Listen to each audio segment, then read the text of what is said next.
लंकापति रावण की पत्नी मंदोदरी को तो सभी जानते हैं। वो एक पतिव्रता स्त्री थी। ऐसा कहा जाता है कि रावण की मृत्यु के बाद मंदोदरी ने अपने देवर विभीषण से विवाह कर लिया था। पतिव्रता स्त्री होने के बावजूद मंदोदरी ने अपने देवर से विवाह क्यों किया, ये आज हम जानेंगे।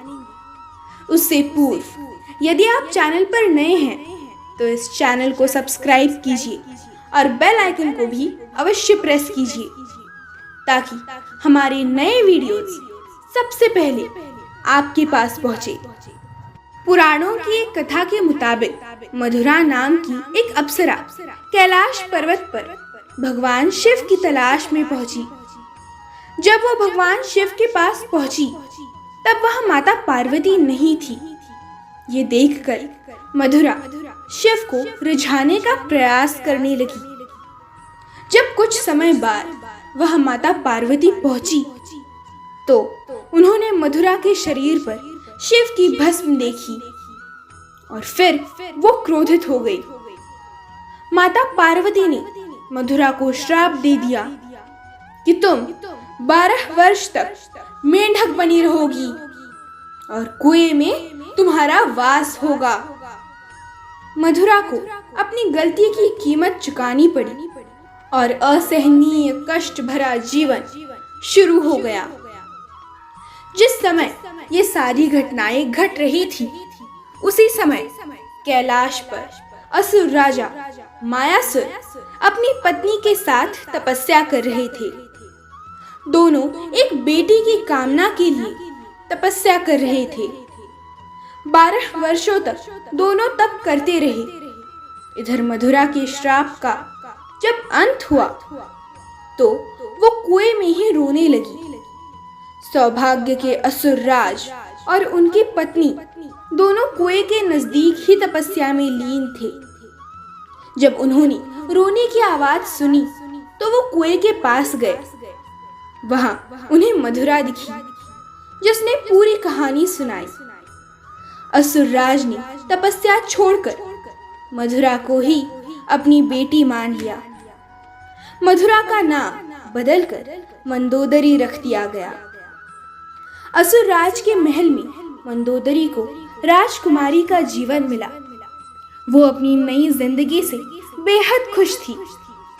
इसी बीच मंदोदरी के जीवन में रावण आ गया।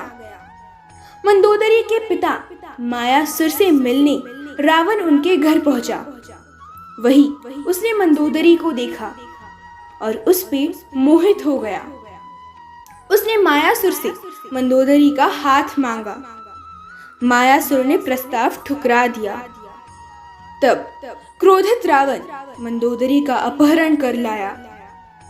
दोनों राज्यों में युद्ध की स्थिति बन गई। किंतु मंदोदरी जानती थी कि रावण उसके पिता से अधिक शक्तिशाली शासक है। इसीलिए मंदोदरी ने रावण के साथ रहना स्वीकार किया। मंदोदरी का चरित्र रामायण में बेहद नैतिक दिखाया गया है। जब रावण ने सीता का अपहरण किया था तब मंदोदरी ने इसका विरोध किया।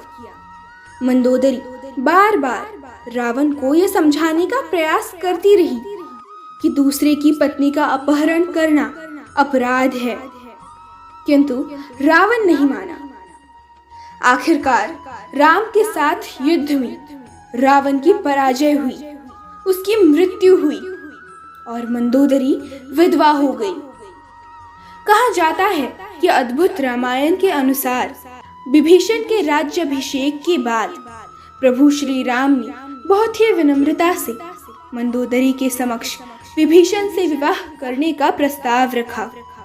साथ ही उन्होंने मंदोदरी को ये भी याद दिलाया कि वो अभी भी लंका की महारानी और अत्यंत बलशाली रावण की विधवा है। कहते हैं कि उस वक्त तो उन्होंने इस प्रस्ताव पर कोई उत्तर नहीं दिया और खुद को महल में बंद कर लिया। कहा जाता है कि इसके बाद एक बार भगवान श्री राम, माता सीता और हनुमान दोनों के साथ मंदोदरी को समझाने गए थे। तब मंदोदरी ने यह प्रस्ताव स्वीकार कर लिया और विभीषण के साथ विवाह कर लिया। लंकापति रावण की पत्नी मंदोदरी एक पतिव्रता स्त्री थी। फिर उन्होंने अपने देवर विभीषण से विवाह क्यों किया, ये समझ नहीं आता, किंतु पुराणों में तो ऐसा ही कहा गया है। ऐसा भी कहा जाता है कि कुछ समाजों में प्राचीन काल में ऐसा ही प्रचलन था। सुग्रीव ने भी बाली के मारे जाने के पश्चात उसकी पत्नी से विवाह कर लिया था। जय श्री राम।